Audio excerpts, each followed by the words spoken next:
Monday, November 21st meeting of the Green Bay Plan Commission. What's your pleasure regarding the minutes? Move to approve. Second. I've got a motion and a second to approve. All in favor? Aye. Opposed? Thank you. Communications, none. Old business, item number 1. Consideration with possible action on the request to amend Chapter 13-2011, Table 20-3, to permit projecting signs within the General Industrial District, submitted by Kelly Lax Creative Sign. Thank you, Madam Chair. This is a request to amend the projecting sign requirements to include them into the General Industrial District where they're currently not permitted. A projecting sign is kind of an obvious examples up there. As defined on the code, it projects from the building, typically with a 10-foot underclearance, and they're limited to 25 square feet in size.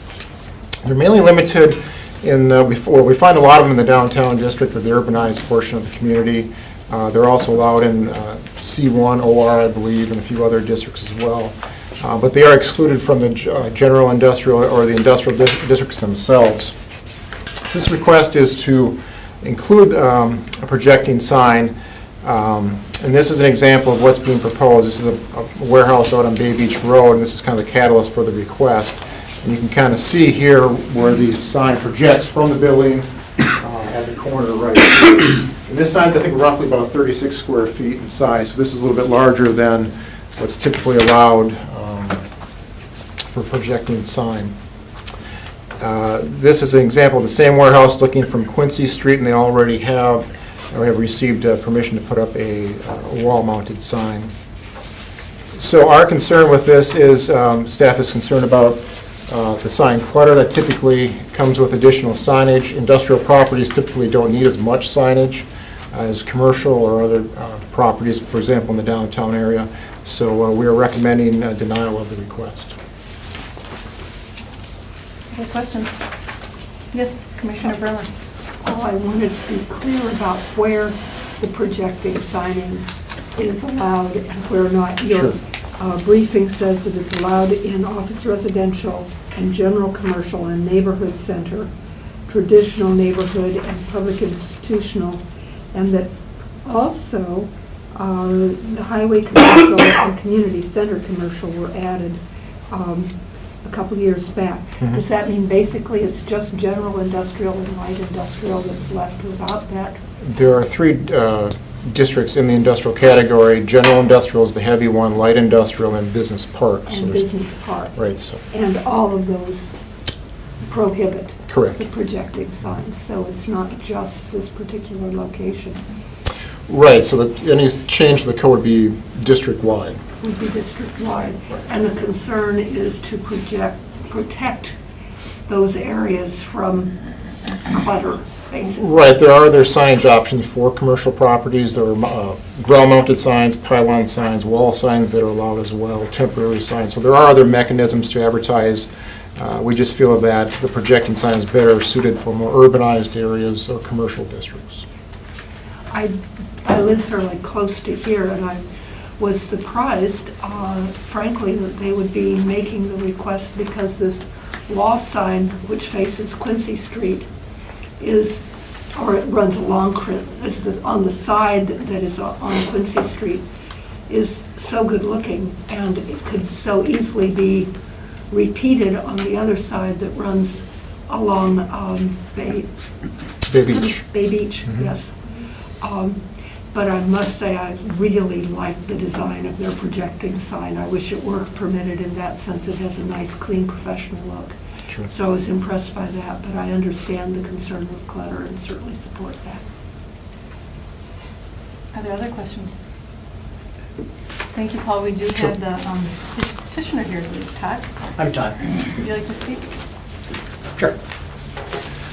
Todd Thomas, Creative Sign Company, 505 Lawrence Drive, here, Wisconsin.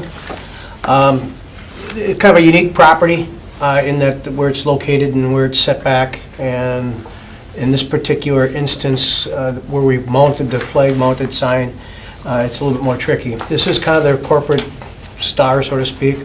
So they're really kind of hoping to have something a little bit more unique, because they are kind of a unique little business. And certainly the projection sign is something that is a little bit different. So it's kind of a moniker for them, is to make them look a little bit more professional, even though it is an industrial type area. There are other signs, obviously, that are permitted in other coded areas that where it does belong, but it just is something where they wanted to have something a little bit finer. Any questions? Any questions? Yes, Commissioner Gilbert. Is there a specific reason why they couldn't put a wall-mounted sign? They could put a wall-mounted sign. In this instance, they're kind of, we're hoping to do something a little more special, hence the flag-mounted sign. Plus, the viewership on the angle in which they're trying to attract is a little bit more conducive to the flag-mounted sign. Say that again? The viewership, oh, on the angle, you mean because On the it's on a angle. turn? Because it's on that current, On the corner. it would probably be just a little bit more representative. And it, again, more of the general look of that type of sign is what they're really trying to accomplish. What kind of business are they? Just out of Yeah, curiosity. Actually, rebuild beer kegs, I believe, is what they do. Okay. Right. Thank you. Are there other questions? Well, in driving by there, it looked to me like there really wasn't much property along Bay Beach Road where a monument type of sign could be located. Coming from Quincy, there's the nice big sign on the corner there, but going west down Bay Beach Road, there really isn't enough room there to put a monument sign, I don't think. And it's also set a little lower, Yeah. too, I think. And pylon sign really wouldn't be appropriate either. I think the one that we've designed, in my professional opinion, is very aesthetically appealing and would be a nice addition to their building. Well, I have a question for staff later. Jerry, did you have a question? Yes. Yeah, I'm just kind of curious as to what type of business they do out of this location. Do they have a lot of street traffic or? No, they General really public don't. It's going? more of a showpiece for them as people come from out of town to view them. Okay, thank you. Thank you. Yes, Commissioner Berman. Just, you're talking about they're wanting a kind of unique look, Mhm. but I want to make sure you understand that what's being requested here is a change to the general permission so that anybody in the general industrial area could do this kind of wall-mounted sign. So that by virtue of putting one up, if you got permission to do that, you'd open the door to other people doing the same, and it wouldn't be so unique anymore. Yes, but I don't think, again, it's kind of their location, their paramount location, and I don't think others in that particular area would be jumping to do that. Because Like you said before, it is more of an industrial type setting. They're just trying to have a little bit more of a special look for their main facility. Thanks. Thank you. Okay? Thank you, sir.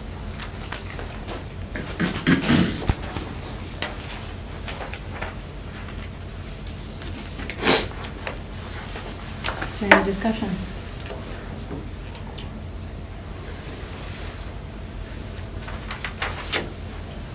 Yes, Commissioner Gilbert.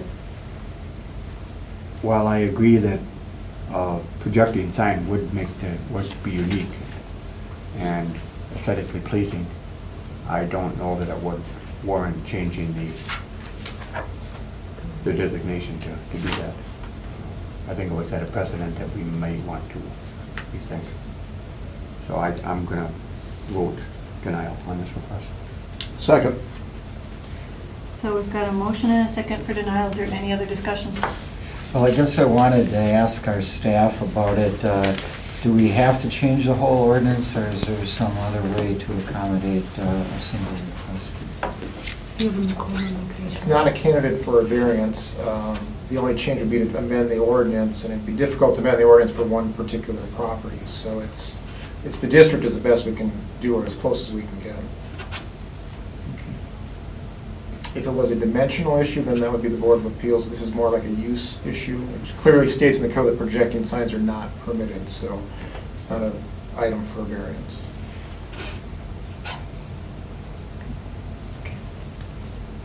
So we've got a motion and a second. All in favor? Aye. Opposed? Thank you. Now, will this be going to City Hall, to the City Council? Yes. And what would the date be for that? December 6th. Thank you. So December 6th at City Council. Thank you. Item number 5, consideration with possible action on the request to amend the I-43 Business Center protective covenants to allow for additional wall signage for Aurora Baycare located at 2845 Greenbrier Road, submitted by Matt Kaminsky, a Blocky Sign Company, on behalf of Aurora Baycare property owner. Thank you, Madam Chair. This is a request to amend the signage requirements, the wall signage requirements for the I-43 Business Center, in particular the exclusive Office A district, which is pretty much consumed by the Baycare campus. And that campus is partially highlighted in red there, adjacent to Greenbrier Road and I-43. Basic stuff, comprehensive plan recommends business park uses in the area, and it's, as I mentioned, it's part of the exclusive Office A district. The requirements are very restrictive in the exclusive Office A district. They're only allowed to have 60 square feet of wall signage. Obviously, that's not enough for a campus of this size. There was one other amendment, I believe, in 2008 for the Ortho Clinic, where they did receive an amendment to add signage to their building, about 237 square feet, I believe. This proposal is to have 3 individual signs on 2 different buildings facing I-43 to increase their visibility. And this, I think, is in kind of a nutshell. We're kind of looking, I guess, southeast possibly. Highways over this area, so there's a set of letters here, here, and here as well. So they're identical sets. I believe they're about 74 square feet in size. Given the size of the campus and these buildings, I think that's probably more than acceptable for a dimensional change. So we've notified all the members, part of the PUD in the I-43 Business Center. We haven't received any calls or questions regarding this, and our staff is recommending support of the request. Move to approve. Second. Particularly given that this faces I-43, I Sure. would support that. We do have someone here who wanted to speak. Mr. Kaminsky, would you still like to speak? I don't need to, but really, if anybody had any questions, anyway, informational. We've got a motion, a second to approve. All in favor? That's Twitter. Aye. Opposed? Thank you. Thank you, guys, appreciate it. I support it. Thank you.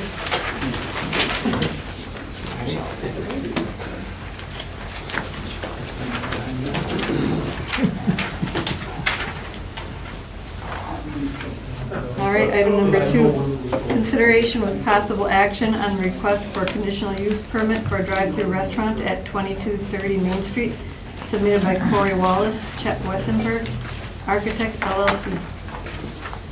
Madam Chair, this is a request for a conditional use permit to allow for a drive-through restaurant at 2230 Main Street, and that property is highlighted in red. It's a current commercial building, a retail building. It's the Toys for Trucks site. It's right at the intersection of Auto Plaza and Frontage Road to Main Street. Current zoning is C1. Drive-through restaurants require that conditional use permit. The zoning, the comprehensive plan recommends commercial. It's zoned appropriately as being C1. The proposal is to add a 6,000 square foot building. There is a drive-through restaurant on the south side of the property, and that is the Starbucks, which is proposed. I believe it's a relocation from the Starbucks that's on the east side of the road. So this is the proposed building, the outline of the building here. This is the Starbucks. I think there's an opportunity for 1 or 2 tenant spaces here, retail spaces. I don't think that's been confirmed yet. It's mainly part of a commercial corridor along here, of course, on Main Street, but there are some residential properties to the south, and there is a buffer that's proposed from the site. And this is an elevation of the proposed structure. One of our initial concerns was traffic. We did contact the city traffic engineer, and he did provide a memo or some comments regarding traffic. He does not feel that there's a huge impact from this proposed development. We did notify affected property owners. Again, we did not receive any calls or questions regarding this, and we're recommending approval of the request, subject to the standard site plan review and approval process. Thank you. Are there any questions for Paul? Yes? Do we know, in the traffic engineer's memo or email, there was a note that he's presuming there will be ingress only at the north entrance and egress at the south entrance. Do we know if that's? That's what's proposed as part of the site plan, right? So there are two one-way drives. This would be the northern drive here. This will be a one-way in. You come around the building, through the drive, through the so that I think that helps the cause a little bit. He also talked about changing, I think there's some yield signs on either side here. Those are going to go to stop signs. Madam Chair. I note that the site plan also makes clear that there's adequate parking provided and adequate permeable green space. Correct. So those requirements have been met too. Just eyeballing it, is this just about the same size as the current building? A little bit smaller maybe? It seems proportionally, it seems very similar. I'm not sure the exact size of that. That was my sense too. Thanks. Pizza places in the other one. So, there's two businesses in there. A real upgrade for the area. Yes? I'd like to revoice that. It would be a great upgrade for that whole area because that Starbucks is just jammed. The pizza place is jammed. I think it's just a great idea, a great improvement for that area for traffic-wise and everything else. They're moving the Starbucks, right? Yeah. There are two people here to speak on this. Would someone suspend the rules? Motion to suspend. Second. Thank you. I'm Fred Jakes with Alliance Development. I'm the developer. Corey Wallace, the architect. We brought a couple of color renderings so you can see what we're trying to build. I've got experience doing Starbucks in the area. I did the Military and Mason. I was a developer for that. We did the Main Street in Green Bay, and we also did the Starbucks on 90th Street in Schwab. So this is, we're looking at in terms of proposed building and this site plan that's up there as well. It's a little bigger version, but we definitely intend to do the one way in, one way out to help with traffic. And, we'd certainly like to move forward with it.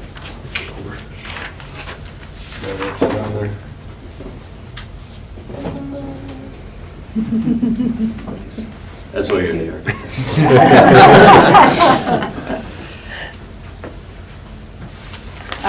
Are there any questions? I'll just repeat my earlier one. Am I right that the building itself is just a very similar size to what's currently? I don't know, just eyeing it, I would say yes. I didn't really do the takeoff of what it used to So when we come be. back for site plan approval, we can tell you the exact differences in the building and then net impervious change. Yeah, okay. Well, from the site, the initial site plan you provided here, it sounds like that's taken care of. Looks like it'll be really great. Thank you. Might be a reason to keep the library at its current site across the street. Motion approved. Second. Got a motion and second to approve. All in favor? Aye. Opposed? Thank you. Thank you. Thanks for coming in. This will also go to City Council on December 6th. Okay, thank you. Item number 3, consideration with possible action on the request to rezone the 701 block of Morley Road from Business Park to Light Industrial, submitted by Rick Schmitz, Lock Safe Storage property owner. Thank you, Madam Chair. The next two items are kind of related. This first one is a rezoning request. It's to rezone the 701 block of Morley Road from Business Park to Light Industrial, and that's an area just west of Military Avenue, just north of Bond. There were two parcels involved in the rezoning. One is a vacant lot to the north off of Morley. The other one is Mechanical Technologies, which is not a manufacturer. And the request is needed to allow for the conditional use permit for self-service storage units, which is the next item on the agenda. The area is recommended for light industrial as part of the comprehensive plan, and again, the current zoning is business park. So we've decided, or we've recommended to the applicant to take in these two parcels to avoid a spot zoning. They are would be like uses and therefore permitted in the light industrial district. So our recommendation tonight is approval of the request. Yes, Commissioner Brimmer. Am I right that the self-service storage units would not be allowed in the business park? Right. They are permitted in the general industrial and conditional in the light industrial, right? We keep coming back to this question, so I've got to ask it again. Sure. Why is this not spot zoning, just because it's 2 lots rather than 1? Right. We've taken in more than one lot, technically meeting that standard, yes. Okay. And the other lot fits appropriately in the... It fits, the use, the current land use fits the light industrial classification. We asked the applicant to talk to that property owner, and actually I talked to that property owner and operator, and they're also okay with the rezoning.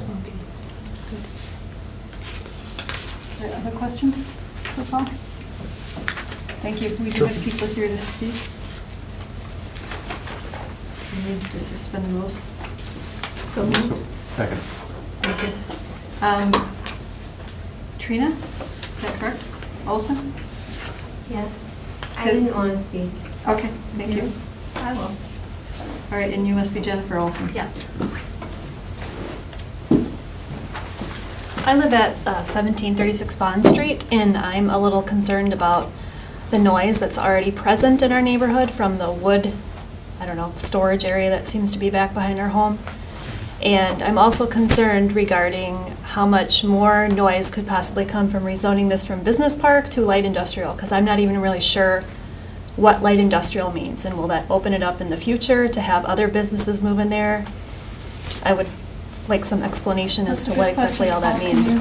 Address that, please. Sure, I mean, that's a possibility. Light industrial is light manufacturing, warehousing. I mean, there's some very basic industrial type of uses that could go in there. This is the one that's being proposed at this time. It's possible it could change. So what, for example, if it did change, what would some of those examples be?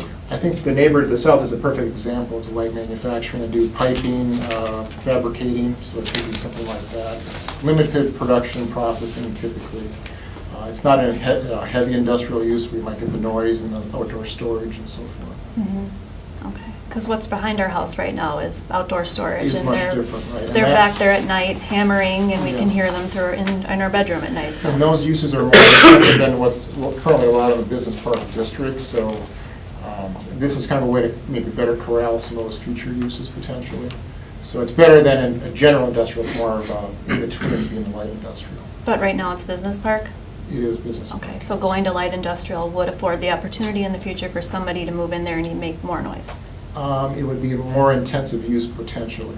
Okay. I can't say for sure what those uses might be in the future, Okay. but it does lend itself to being more intensive. Okay. yes. Well, as a property owner there, that would be my concern, that the noise level would increase potentially in the future.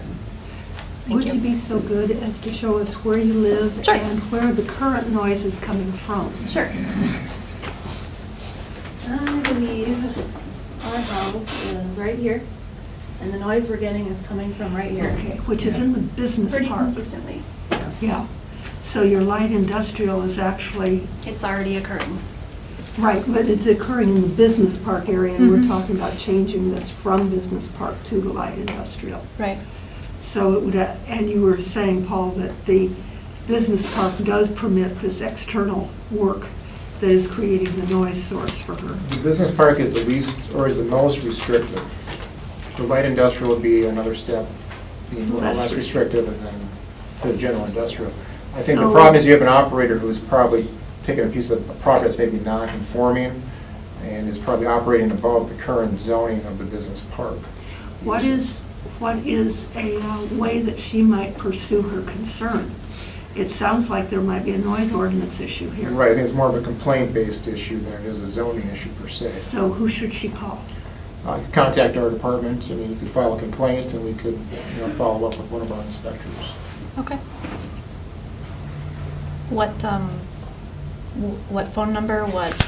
I can talk to you after the meeting, or I can give you a card. And Can I get a card from you? Sure, I don't have one on me right now, but I can Okay. get you one, so. I'll just look you up on the internet, how about that? Okay, sure. Thank you. Good, thanks. Thank you. Rick Schmitz?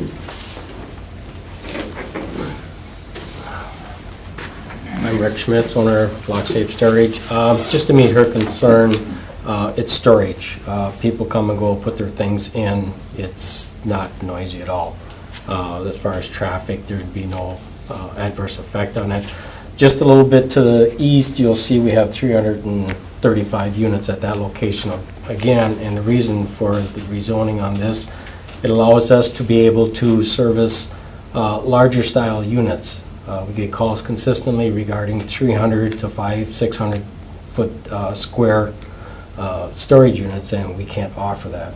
We're pretty much landlocked where we are, so the site plan that you have allows us to create 2 buildings, approximately 35 to 40 of those larger style units. So again, it's more for small contractors, people with bigger toys, store their stuff, come and go, and that's pretty much it. There's not much to explain about storage. Point out where you are. Their units are right here. Oh, okay. Yeah, so that's about 200 yards away from, so we're right in line with what's going on in the neighborhood already. So, What is that up in there? The place that seems like it's bothering the other lady. It's a lumberyard. Oh, yeah. Like Green Bay Builders maybe, or something like that's in there. Oh, yeah. Those are trusses that are in the yard. It's back in, yeah, okay, yeah. Trucks come and go, yeah, it can't be too bad. I don't think they build them there, do they? I don't know for sure. Yeah. They certainly store them there. Okay. So now I've just got another confusion that came up. The current lock safe storage, is that in the business park area? It is. But it probably predates, I don't know how long it's been there, Rick, but probably predates the ordinance for the change. So we've changed how we manage self-service storage units over the years. It used to be in commercial districts and industrial districts. We just kind of left them in the industrial district.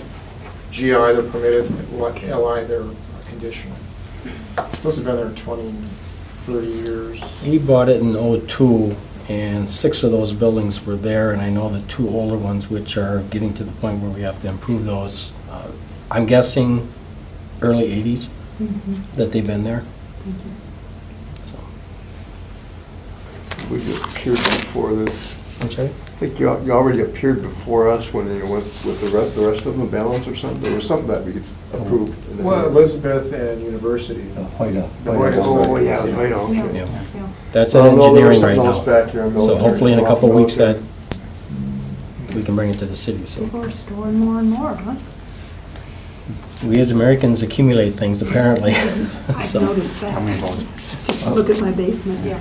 it helped our business that the city put restrictions on outdoor parking within driveways too, you know. Oh, yeah. Well, I will say this, Years and years, there's one in quite- my district on Elizabeth, and there's not a whole lot of traffic that's generated from there. And I've never had, there are neighbors who live right across the street, and I've never had a complaint from any of the neighbors regarding noise coming from them.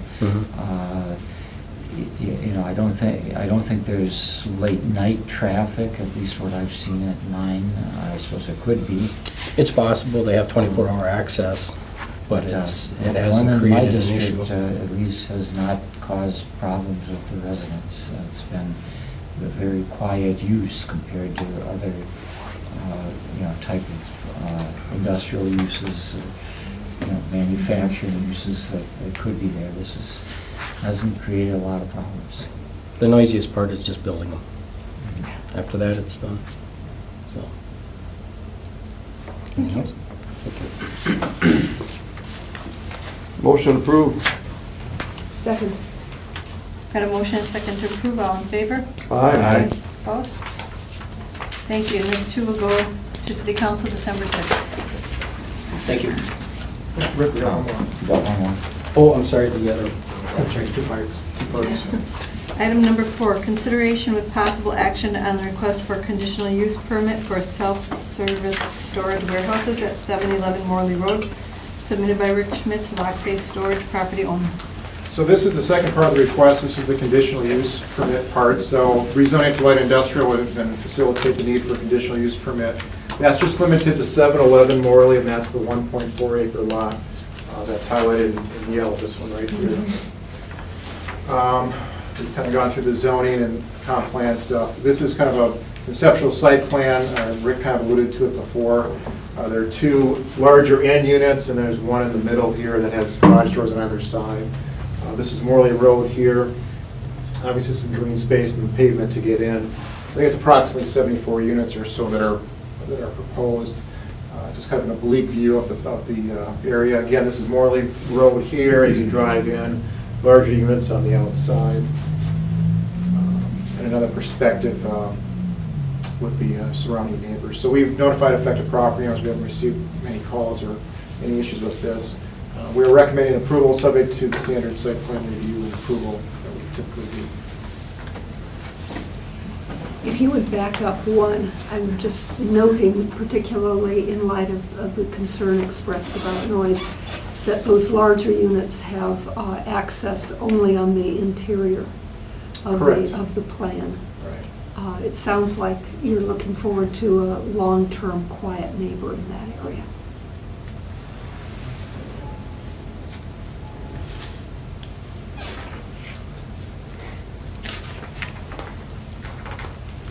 Motion approved. Second. Motion second to approve. Any other discussion? All in favor? Aye. Opposed? Thank you.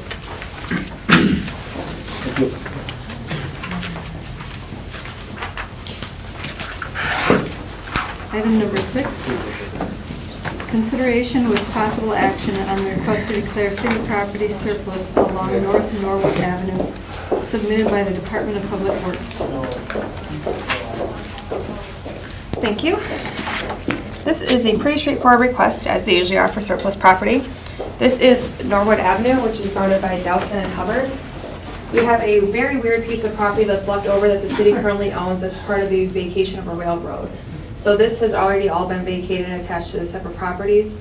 This property owner here is looking to do a fence, and they need this portion of the property to put the fence where they want to put it. So basically, we're just looking at removing this, declaring it city property, and then attaching it to each adjacent parcel. So only the adjacent parcel owners would get the property, and they would use it basically as they use it now, as a side yard. So with that, it goes with the zoning. We would just extend the zoning map to cover that portion of the land, and we recommend approval of the request. The Improvement Services Committee has already approved this of the council, so I have no problem with it. Thank you. Question. Mm-hmm. Is there any appreciable change in taxes? I imagine a little bit. I can't imagine that much. Pretty much was. Yeah. I was just curious, we're getting rebuttals from the people when they say, holy smokes, Public I gotta pay taxes on this dang land, I've been using it for all these years. Yeah, the property owners get the notice that they can purchase the property. They don't have to, but they almost always do because it squares off the block, Yeah. It squares off the property line, Cleans so it it's a up. lot easier Yeah. for them. Okay, thank you. Motion approved. Second. Motion is second to approve. All in favor? Aye. Opposed? Thank you. Item number 7, consideration with possible action on the request for a variance from section 14-727 of the subdivision and plating ordinance to allow for a land division less than allowable lot width and area, located at the corner of 11th Avenue and 3rd Street, submitted by Mike Hubbard, property owner. Thank you. We don't get these all that often, so I just wanted to give you a review of why we go through the variance process with these. So when we receive CSMs in the office, they have to meet all of the standard width, lot, anything that would be how you divide the land, all the dimensional requirements, and if they don't, they come through this process. So this one in particular has a few to go over, but just to review the modifications for why we allow these variances, it's either due to the physical features of the site, making sure that it's the least deviation from the ordinance, and then making sure that it's in the general spirit of the ordinance as well. So you try to make the least amount of harm done with these variances, so just keep that in mind throughout this. The property that we're working at is at the corner of 11th and 3rd, which is on the near west side. It has 3 homes on it currently, and the property owner would like to divide the land so each home is on its own parcel.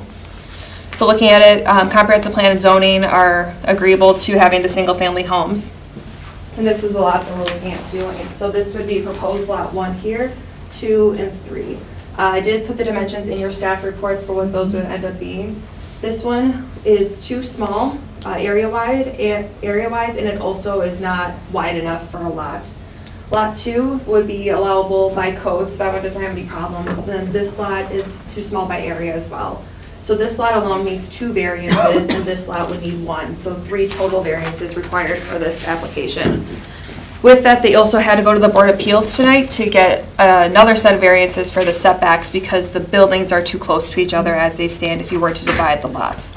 They did seek approval from the Board of Appeals, so they have that part covered, but this, they would need 3 separate variance requests to make the CSM happen. Another thing that might be a potential issue is that the garage that's on proposed lot 3, which is right back here, currently services the people who live in this home here. The driveway also does a loop through, so this kind of looks just like it's one parcel. So there could be an access issue with the driveway set up like this, but also an access or some sort of, I'm not sure, I guess if they sell off the properties, the landlords can take care of that, but right now the garage is being used by both tenants, so that could be a further complication that we'd like to avoid. Once we received this application, we had recommended to the petitioner that they should do a 2-lot, which would make lot 2, which didn't need any variances on its own, and then keep lots 1 and 3 together. So it would be a 2-lot CSM, which would not require any variances through this process. It would still require the variances through the Board of Appeals because of the setback issue, but they already got that approval, so no issue there. The petitioner wanted to move forward with the 3-lot CSM, so that's what you're seeing tonight. I believe that it's for the ease of sale. He's looking to divide each onto their own property, so that way they're able to sell on their own versus as one package deal. Generally, staff is not supportive of this because it is not within the general spirit of the ordinance. These lots would be very small. The neighborhood does have a lot of smaller lots.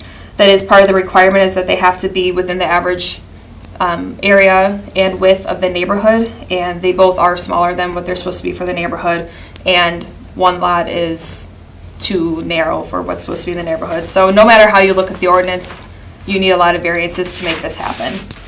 So with that, we are recommending denial. This doesn't go out to the public, but we reached out to the alderman and we didn't get a comment for or against, so we don't have any opinion there. But we are looking for denial of the request. If you guys did opt to do approval, we do have some conditions that were laid out that basically the CSM that's a part of this request would have to be approved. The Board of Appeals application, which was approved tonight, and then also that they have to do an ingress-egress easement over that driveway area until they redevelop a parking plan that doesn't require them to go through each other's lots to get in and out or to service parking. So with all of that, we are recommending denial. Thank you. Yes, Alderman. With a variance, does the variance, let's say if one of the houses were to burn down, does the variance expire or does the variance continue with the property? I think that how the zoning code is written is that if it's destroyed by natural causes, that they can rebuild how it is on the ground today. Right, so once you create the lots, those are created in perpetuity. So if there's something with nonconformity to the structure, it can be rebuilt if it's a natural disaster, a current storm or tornado or something. Now, if they were to have the lot like that and then tear it down and want to rebuild it, they would have to go up to the current code for however they would like to build that property. But if a natural disaster were to happen, then they can put it up exactly how it is today. Okay.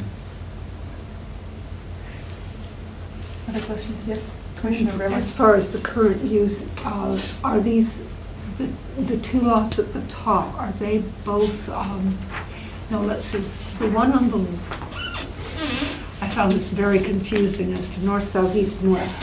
Let's see. The one that's on the corner is a fairly small, and it looks like it's single family. I believe they're all either single family or 2 family, but Okay. the property owners here, you Okay, can probably speak better to I'll check that. with Then I think the other 2 may be duplex. Any other questions? Did you say this went to the Board of Appeals tonight, or it's going, or? It went. We had Board of Appeals at 5 o'clock, so they had to get it for the setbacks between the buildings because they're too close to each other. Are we privy to what happened at the meeting? They approved it. Huh? They approved the setbacks. They didn't approve Mhm. setback. Basically, they knew that it was coming to the plan commission, and they felt that. We could do their work, too.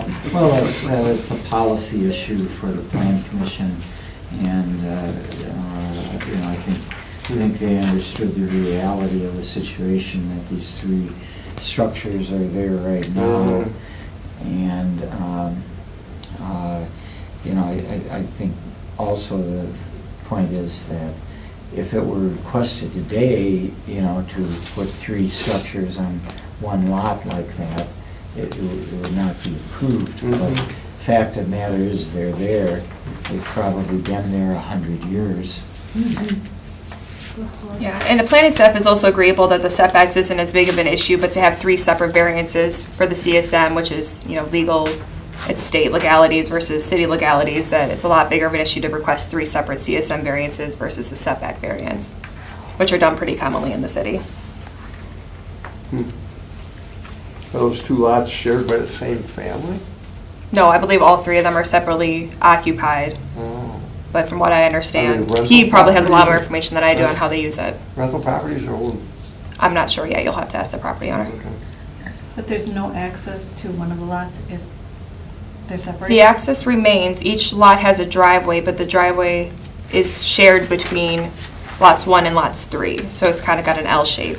It also leads into the parking garage that's on lot 3. You can access that through lot 1. So would it need an easement for the driveway? Yes, if a 3 lot is approved, you would need an easement. If we do a 2 lot, we wouldn't need any sort of approval through us at all. And the 2 lots that you proposed would combine the lots 1 and 3 from the request being Yes. put before us here. So it takes care of the issue of separate ownership for the use of the garage, as well as taking care of the driveway that would be all on a single lot then. Yes, and it wouldn't require any sort of variance to the code. Thank you. I move to suspend the rules to hear from Justice Kelly. Thank you. Second. Okay, Chris Crossville. I'm the surveyor that work with the lot owner. Also note that my sister lives across the street from this property, and she would like it to be residential instead of rentals being moved in and out. Creates a better neighborhood, more satisfaction and maintenance of the property. So as a landowner in the neighborhood, she approves this herself, but she couldn't make it tonight. So as far as the garage would just be owned by the one lot owner. It would not be for both lots, so that would not be an issue.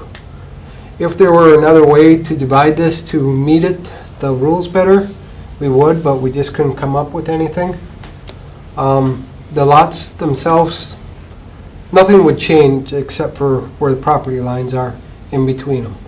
The way they maintain their properties, the only thing would change would, I guess there's, some of the renters would like to buy the houses right now. So as far as some people not wanting to buy a lot that's not to the standards that are today, there's already buyers, potentially. Other questions? Would your intention with the duplex be to make it into a to sell it for single family purpose, or what was the intention? That actually would be Mike, the owner, Okay. Okay. and he could, if it's allowed, to come up and answer thank you, questions sir. that I can't, so. Thank you. Okay, Michael Hubbard. Hi there. Thank you for having us this evening. To answer a few of the questions regarding the garage, first off, that would be with that duplex unit. Which is the one on the corner? No. Can I step Yeah, up? please do. So this here is a two-family duplex. It's an upper-lower style duplex. And then this is a single-family home and another single-family home. Currently, there are 3 driveways. There's one here, there's one here, that does cross the lot line and go straight into this garage. And then there's another one that comes in here, is connected, and can easily be turned, you can easily make that turn into the garage.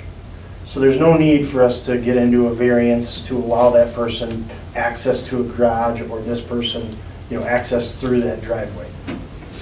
This person would have the driveway and be able to park here, and the duplex, there's 2 garage spots for that duplex, 1 for each unit. Any other questions on the diagram at all? Do we have questions? Okay, so single family on the corner, which is the one on the upper right, Correct. and duplex on the upper left? Yes. And down below? Correct. Right. Yep. Thank you. Currently, those are all rental units. And I do personally feel for the city that the best use of these single-family homes in this lower-cost housing area would be ownership. There's tenants in there right now that are willing to purchase the house on the corner. And the one next door to it, I have another buyer who is very interested in purchasing that home. As far as the duplex goes, my intent was to keep that as a duplex and then sell it to an owner-occupant. And we have 2 duplexes though, right?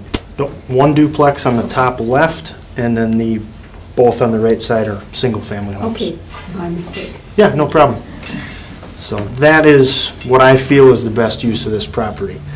I would also like to note that I did provide a list to the planning office. I'm not sure if you guys have that here, but there are 17 other properties in that neighborhood listed out that appear to have been in the same situation where it was multiple properties on one lot. Back when this neighborhood was constructed, this was 2 lots. The intent here was 2 lots, and then 3 homes were created, and they made it 1 lot. There's 17 other properties. All 17 are smaller than the bottom proposed lot. There's 12 of them that are smaller than the top left, and 3 of them are still smaller than the one on the right.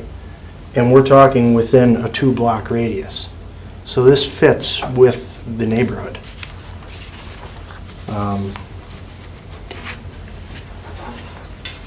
Any other questions? No other questions. Thank you, sir. Okay, thank you. We'll return to regular order of business. I'm familiar with this neighborhood, and there are other properties that have homes built on them that are meant for one single-family home, and 100 years ago, people built another one. And my understanding is, at least in Milwaukee, and I'm thinking that was the same in Green Bay, that when immigrants moved in, they built homes on their properties for other family members. So they would just use the same property and just go ahead and build another home. And I agree with city planning that these would be very small properties and not really what we're doing today, but I also agree that for them to have the possibility of becoming owned by the people who live in them, that they need to be split. So I would actually support them being split. Yeah, in my district, I have some properties that are like that where, it was 1 lot and a house was built for a mother-in-law or whoever it was on the same property. And some of them have been split up over the years and some have not, but I can certainly, obviously our goal is to try to reduce density in some of the older neighborhoods, but when you've got a situation like this with 3 structures on it, 3 houses on it, and they want to sell them individually, I really don't see a lot of alternative here. If we were not to approve this, then there would have to be a single owner for all 3 of them, and that may not be the easiest to sell in that situation. Or alternatively, as the staff has suggested, a single owner for the 2 at the top, the single family on the corner, and the the duplex rental and another separate owner for a separate lot at Well, the bottom. Personally, I don't have a problem with dividing it as the petitioner requested it into 3 lots. Right, I just wanted to clarify that it's not. Considering what is there right now. Yeah, I just wanted to clarify it's not quite an either or there.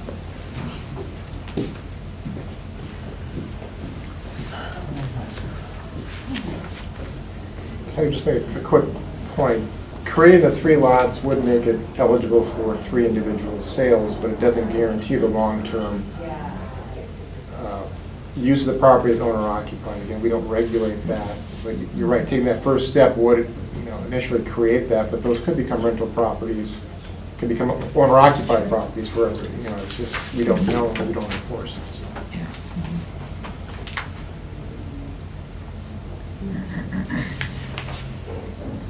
What is the zoning on it?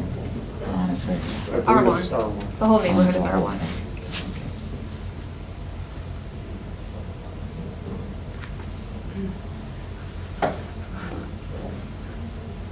Yes. I tend to agree with Alderman Newman. I think whether it's rental or owner occupied, and obviously we would prefer owner occupied, but even if they remain rental properties, I think it would be probably better in the future if there were each individual properties as far as future sales. So I would tend to go along with that. Yes, Commissioner. Stephanie, since this, we're not talking about changing the look or appearance or even the use of anything here. It's the ownership that would change. What is the concern about variances, about the process of getting the variances? Can you explain that a little bit more? Because right now I'm just not seeing why that would be a Sure. problem. It's not necessarily the ownership either. I mean, he's dividing, so there could be ownership potential there. The reason why we don't like to give variances to this code in particular is because this has very long-standing implications. So we create our zoning code for, a little bit more of the future situations, and our planning code can be, it's looking in the future for at least 50 years. We're looking to see how big we want our lots to be, what kind of dimensions we want those to be, and what kind of exceptions we're willing to grant. We have to be careful with those. I mean, we don't see that many because we try to steer people in the other direction, because this can last forever. So even if you add all the conditions that are listed in the staff report, you're still looking at that driveway configuration. Even if you say, okay, but they'll park and they'll stop right there, the driveway still crosses over the property line, which is an issue. We wouldn't allow that today if somebody came in to propose it. The smaller sizes of the lots we don't typically like just for redevelopment's sake. So if the person on the corner is in that house, buys it, and then the next person comes in, wants to buy it, tear it down because they don't like the style of the house, they're going to be really hard pressed to rebuild on that lot. Same with the one to the north there with the duplex. If somebody were to buy that duplex, tear it down and want to rebuild, they're going to be very hard pressed to find a footprint that's going to fit there. So that's why we have the standards in place to begin with, is to assure that 50 years down the road, somebody will be able to use that lot. Because right now we're up against a wall with a lot of unbuildable lots that the city owns that are 30 feet wide, and you can fit a very tiny house, but we don't allow tiny houses, so it really makes it really combative in the future. This is something that if somebody came in and gave this to us, we wouldn't allow it. So that's what the planning code is supposed to protect, and the variances are supposed to be used sparingly, so that way we don't run into these situations where 20 years from now a planner is going, why did they do this? Can I add to that, please? This would kind of more fall under a grandfather rule of what was allowed. There's many structures that are like this, as she mentioned. As far as the codes, that's for new development. This is not new development. If somebody did tear it down, they would need permission to build. It would have to be planned before they would just go in and tear it down and say, I'm going to build this. They would have to find out before it even got to that point.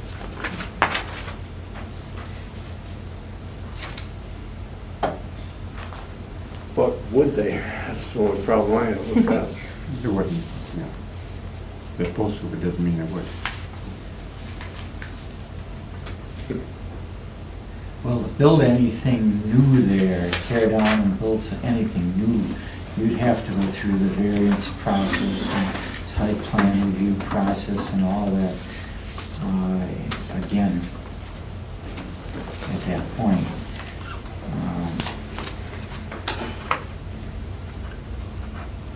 I think that's why the staff is recommending 2 lots. It's a better alternative, at least gives you 2 buildable lots in the future. I think if you create 3, those 2 on the west side will just be nearly impossible to build. I hate to use the word impossible, but very challenging to build.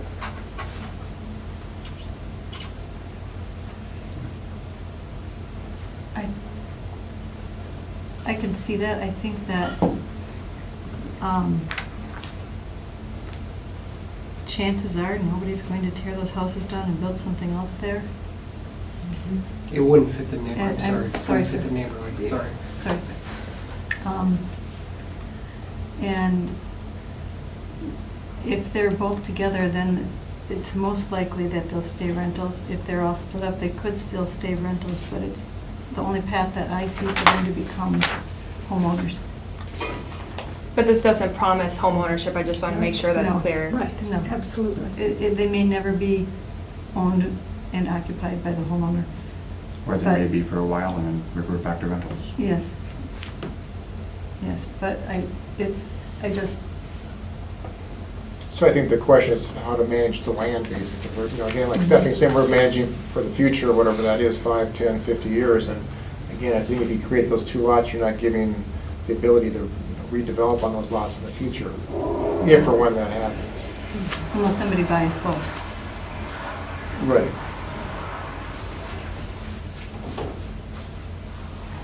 And make a viable compromise.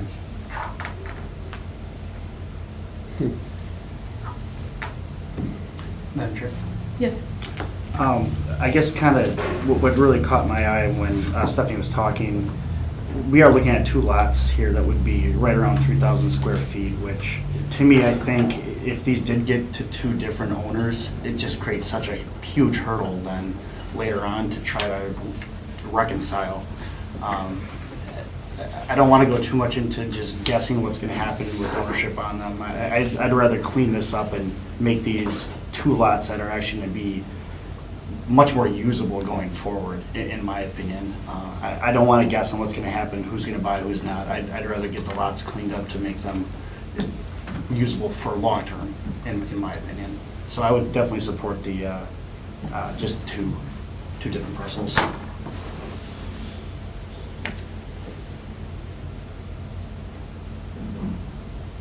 Discussion? Yes. I go along with Jake. We're looking at something right now, it's a bag of worms that's been created, it's handed down to us, and I hear terms thrown around the room, 100 years old, 150 years old, 50 years old. And we are now in that same position that he's addressing. This was dumped on us. And I have always been one that went along with the planning commission most of the time. But, and I think they have a good solution for it, and I would definitely back the planning commission's recommendations if we do anything with it. And, I think it'd be very wise for us to do our due diligence, and that's why we're here. And, yeah, it might work a different way, but I find it kind of interesting also that they talk about them being existing homes, yet they're rental homes. And it was mentioned that they're not rental homes. Well, yes, they are. So I was like, they all are. So because of that, I guess at this point in time, I'd make the motion to accept it with the planning commission's, planning department basically's recommendations, and that's the only way that I would actually vote for it. The 2 lots. Yeah, 2 lots.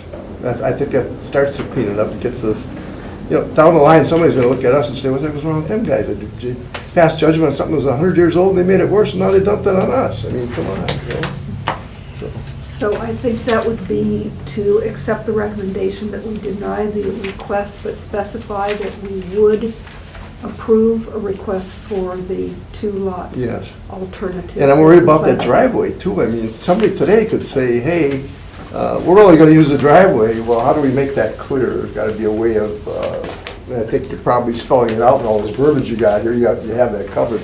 And if you do, good, because otherwise it's just not gonna happen. So.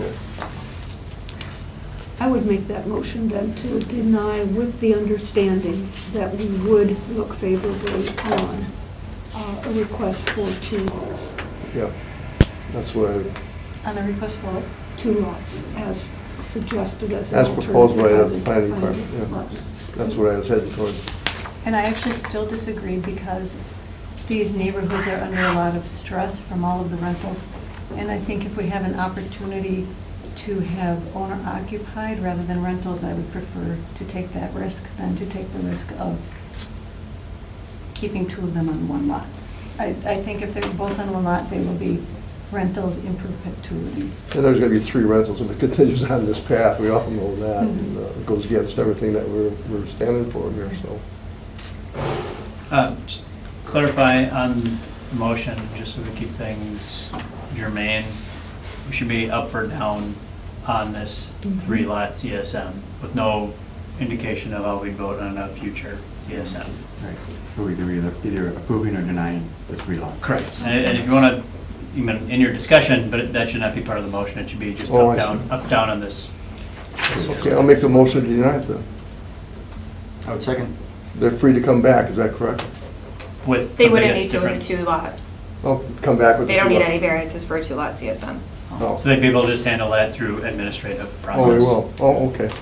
I'd be for that The reason one. it's here is because the 3 sets up all these variances. All right. Go on with that. So we've got a motion? A second? Yep. Second. All in favor? Aye. Opposed? No. Nay. So we have 2 nays? Yep, 2 nays. Thank you. So, it's up to you, what you decide to do, whether you. Can I ask a question? Is there a way to find out when the other 17 in that neighborhood were created? Yep. Okay, how would I go about that? I can check them with you? Yep. Okay, we'll be in All the land touch. division information. Perfect. This still does go to city council though. Okay, So that's December on the 6th. correct. Thank you. Thank you. Other director's update. Oh, we got one more. Oh, the crossing off exit. Consideration with possible action on the request to discontinue an easement located along vacated Front Street, now 2400 University Avenue, submitted by University Avenue Center property owner. Thank you. This is everybody's favorite project, Festival Foods on the east side. So if you guys recall, we took in the last property that was on Fred Street, that was a residential property, and so the Quick Trips could do a larger scale car wash. So this is the site plan that they have.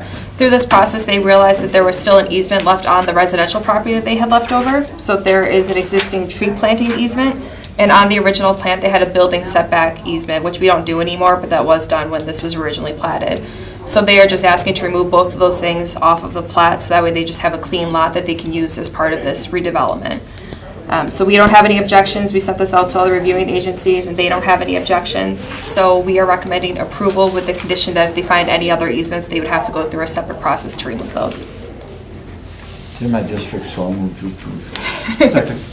A motion and a second to approve. All in favor? Aye. Opposed? Thank you. Now director's update. All right. Seems like we haven't met much, or I haven't been here for a while.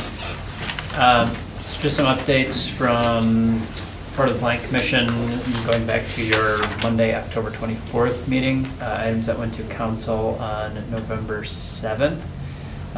The bid plans were all approved.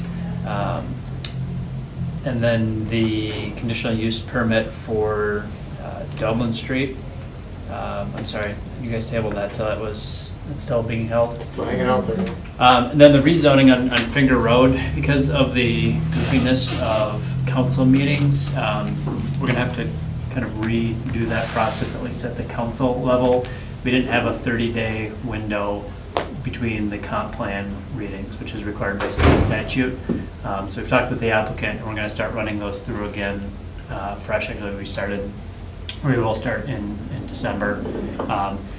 We had those meeting months kind of crept in closer, so we didn't have a true month in between or a true 30 days in between. It was like 29 days.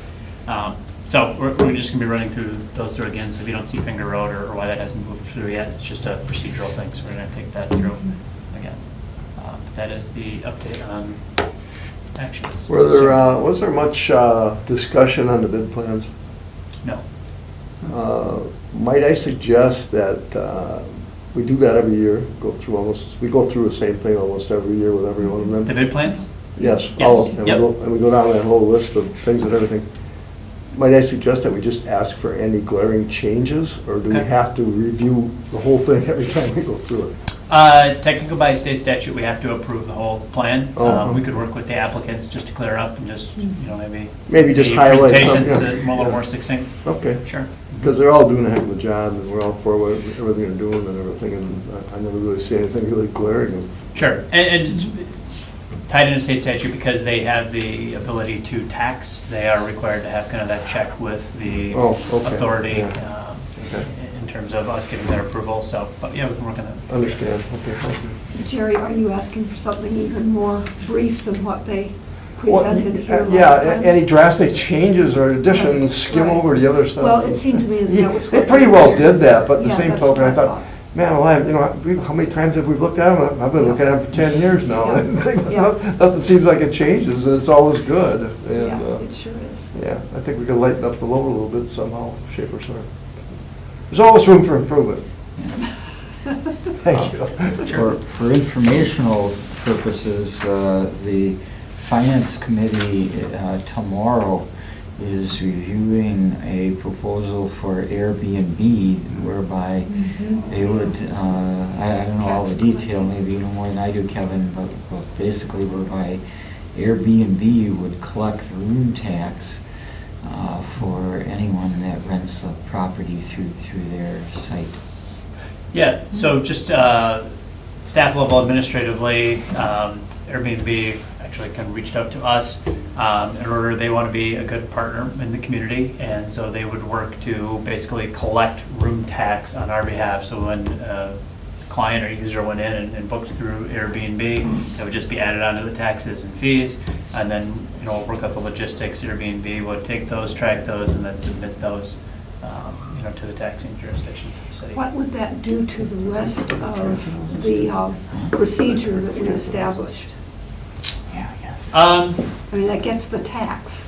Sure, gets the But- tax. It maybe there's makes us also more the aware of application. other properties that are out there renting. Mhm. And again, I think that just is to the pleasure of this commission, or how we've operated generally in terms of, complaint basis and what has it and what not. But, I mean, we'll have some more information about where properties are being rented in the city. So Which Airbnb we- has been in the news a bit lately because people have been complaining about it. Right. So that they're being proactive and trying to do something about it, it sounds like. Smart. But does that mean it would be up to us as to whether or not we pursued those folks to point out to them that they do not have an adequate permit, et cetera, et cetera? I think, and without getting into too much legal, I think you could interpret if Airbnb collected taxes for the use of a room rental, that one could reasonably interpret that as they rented it out on a short-term basis.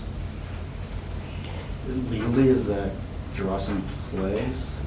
And I think that's one of the things we'll have to talk about, as a commission, and just in terms of procedure, I mean, how we've just generally operated.